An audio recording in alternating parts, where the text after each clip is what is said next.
It's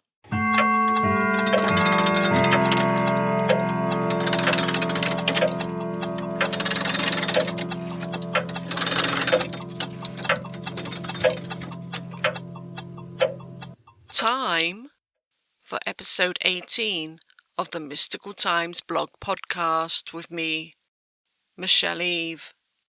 Gloucestershire is a beautiful and historic county, so it's no surprise that it has its fair share of ghostly tales, from the very haunted ancient Ram Inn, located in Wootton under Edge, to Prestbury, which is said to be the most haunted village in the country. There is a plethora of spooky encounters to be told. In this episode, you'll hear about a man's terrifying encounter in a hostel that was once a castle and is located in the Forest of Dean. Then you'll hear about some of the grey ladies that haunt the county, and lastly, some very strange sightings of a huge ghostly night in the Cotswolds.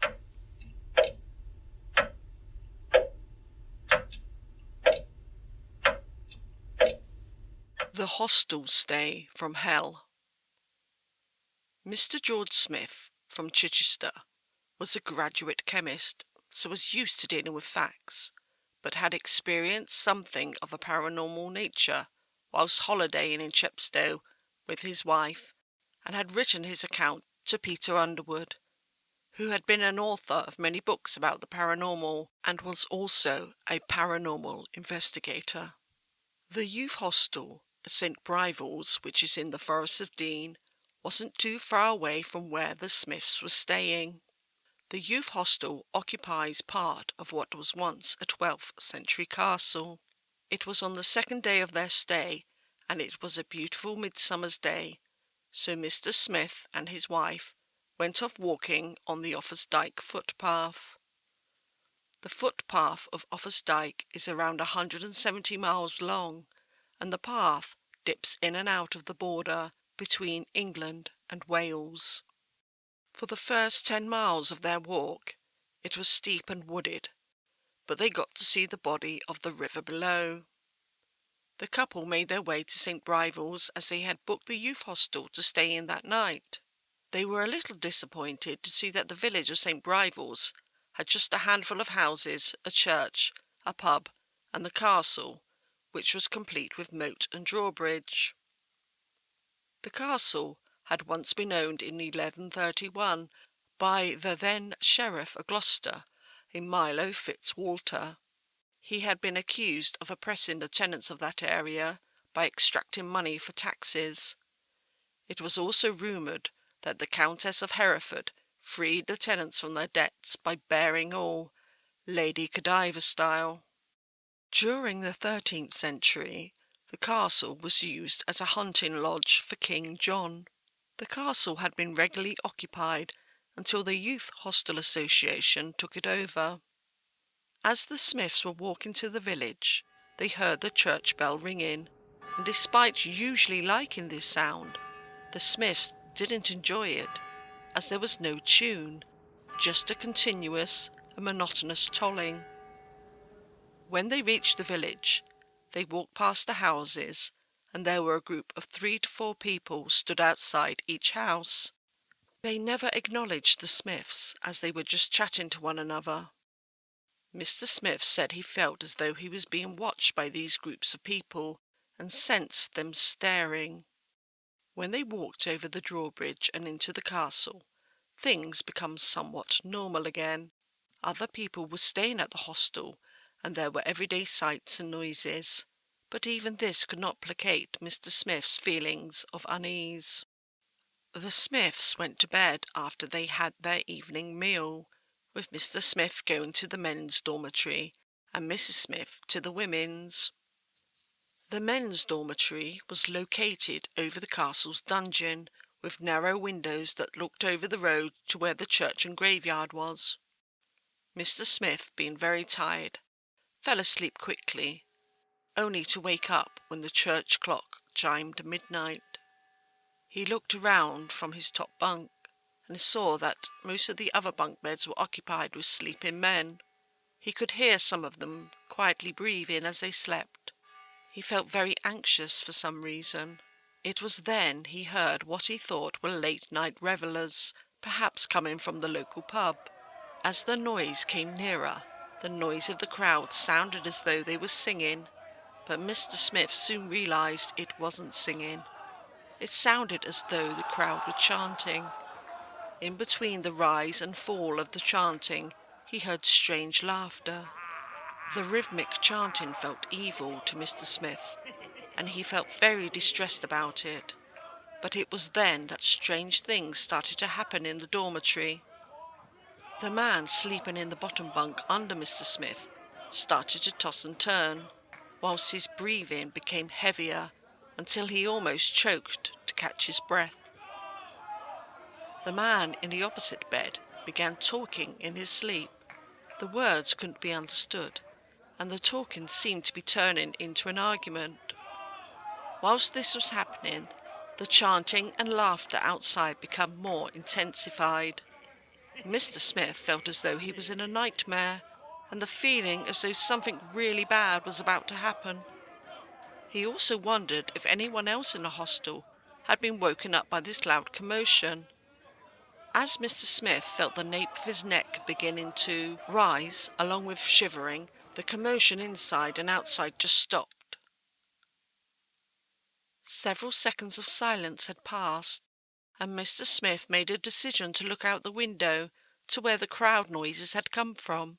He got off his top bunk, and as he did this, he heard a massive scream, as though an animal was in great distress.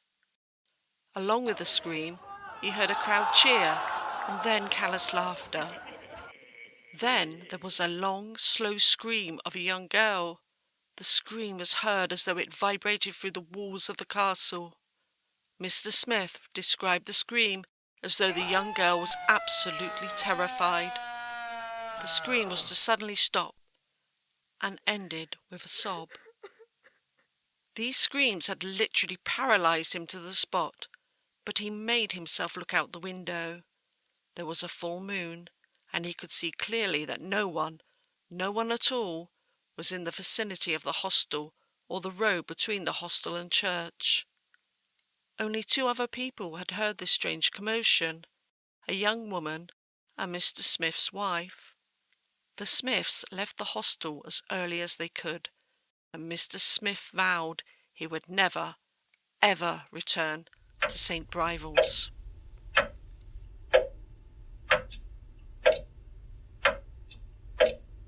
The Grey Ladies of Gloucestershire.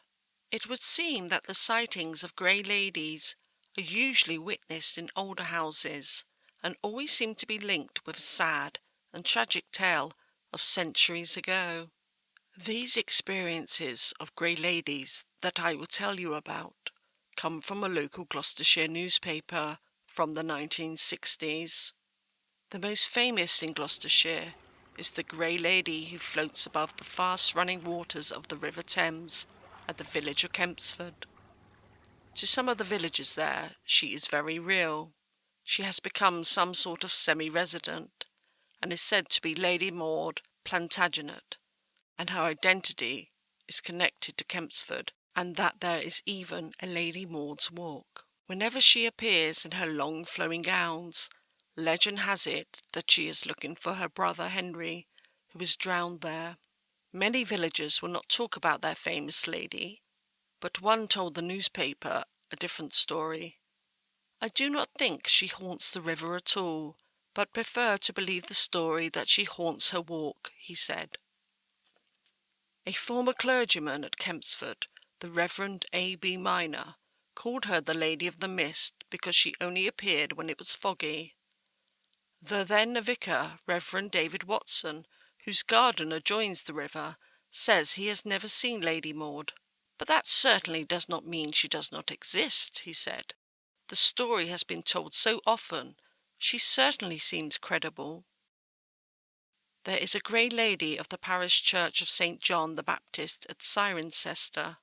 A former vicar is said to have seen a lady walk all the way up the main aisle and then suddenly vanish from a spot where the pews form a crossroads. Also in Cirencester in the late 60s, a couple and their 4 young children moved into a house there. It was one morning that the children come downstairs and were all speaking about a grey lady who talked to them before they went to sleep. The parents dismissed the story and thought the children were making it up. But the children persisted and said that the lady would always talk to them before they went to sleep. It was on one evening that the mother was putting the youngest children to bed when she heard the swish of a dress go past her.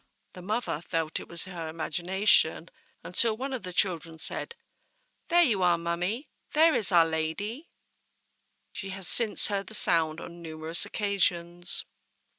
A local ghost hunter was called into the house, and his verdict was this: "The evidence I have been able to obtain show that many years ago the then lady of this particular house died whilst in childbirth. Her child sadly died too, and there have never been any children in the house until the latest family moved there.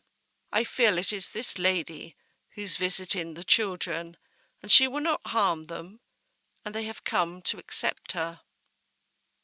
Grey ladies are never seen as evil or doing evil things, only seemingly to remind those in the present of their tragic past.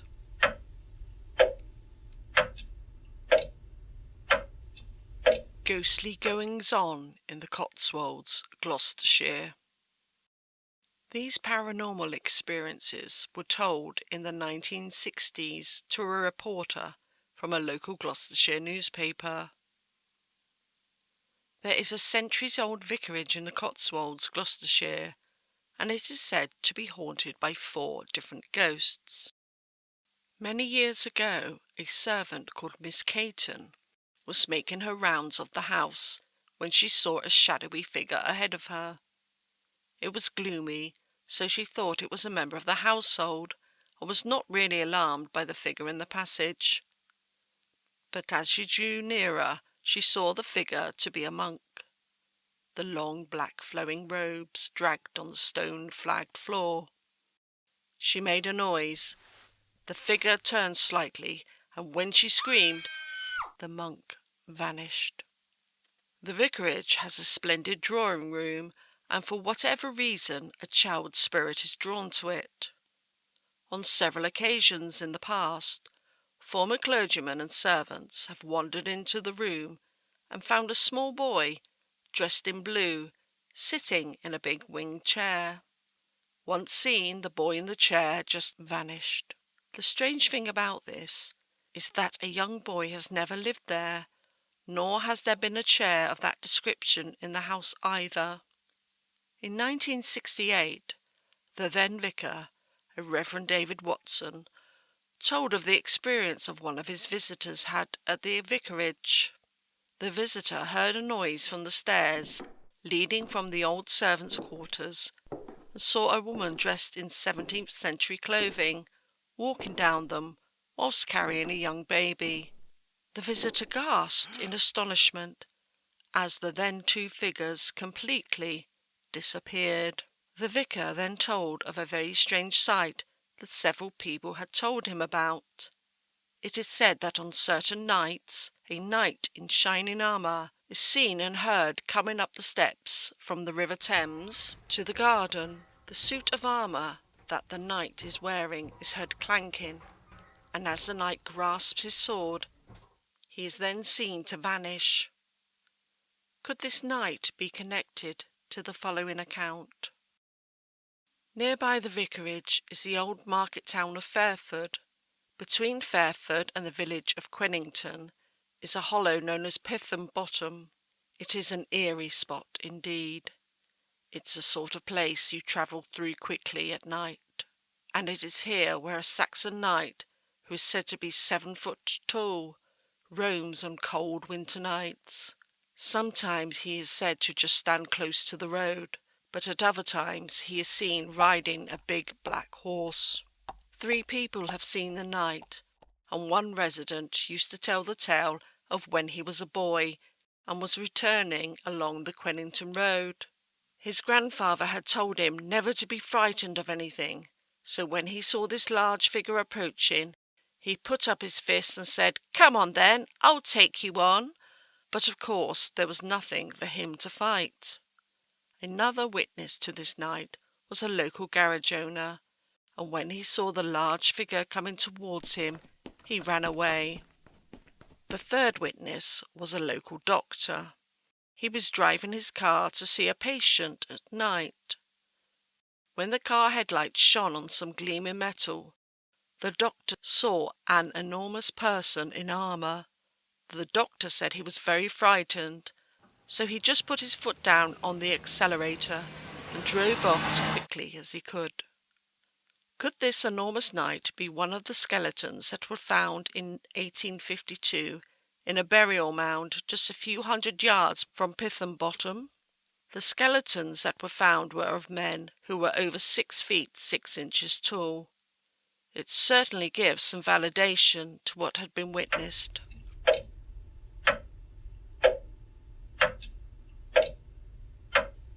And that's all for this episode, and I do hope you enjoyed hearing those spooky encounters. And don't forget, if you've had a spooky experience, then I want to hear about it. Please send your spooky experiences to spooky@mysticaltimesblog.com. For the next episode, episode 19, I'll be sharing some strange happenings that have been experienced at megalithic sites. Till next time.